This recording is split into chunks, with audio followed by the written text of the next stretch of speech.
Hola a todos, sean bienvenidos a un nuevo video más de Utsikami Wirrarika. En esta ocasión aprenderemos unas frases que podemos utilizar en esta temporada de lluvias. Esperamos que el video sea de su agrado. La primera frase que tenemos dice así: Munyuka bille, kunye purka. Munyuka bille, kunye purka.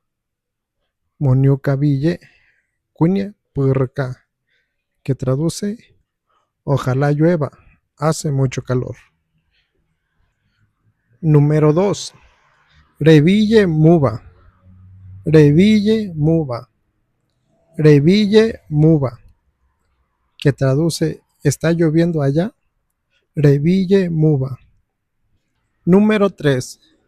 Pepucayujavi yani. Pepucayujavi yani. Pepucayujavi yani. Que traduce: no te estés mojando. Número 4. Mana pa mie villari. Mana pa mie villari. Mana pa mie villari. Que traduce: ahí viene la lluvia. Mana pa mie villari. Ahí viene la lluvia. Número 5. Tatseta bei villari. Tatseta bei villari. Tatseta bei villari. Que traduce: nos corrió la lluvia. Tatseta bei villari. Nos corrió la lluvia. Número 6. Nepukabai kamie. Pubille. Nepukabai kamie. Pubille. Nepukabai kamie. Pubille. Que traduce: no iré a jugar, está lloviendo. Número 7. Netseanuku arriru villari. Netseanuku arriru villari. Netseanuku arriru villari. Que traduce: me alcanzó la lluvia. Netseanuku arriru villari. Me alcanzó la lluvia. Número 8. Nuka pejeta javire. Nuka pejeta javire.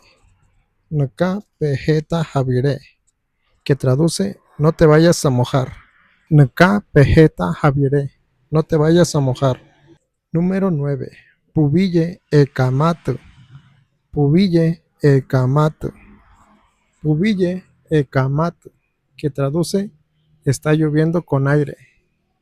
Está lloviendo con aire. Pubille e kamatu. Número 10. Puhaya. Puhaya. Puhaya. ¿Qué quiere decir? Está nublado. Puhaya.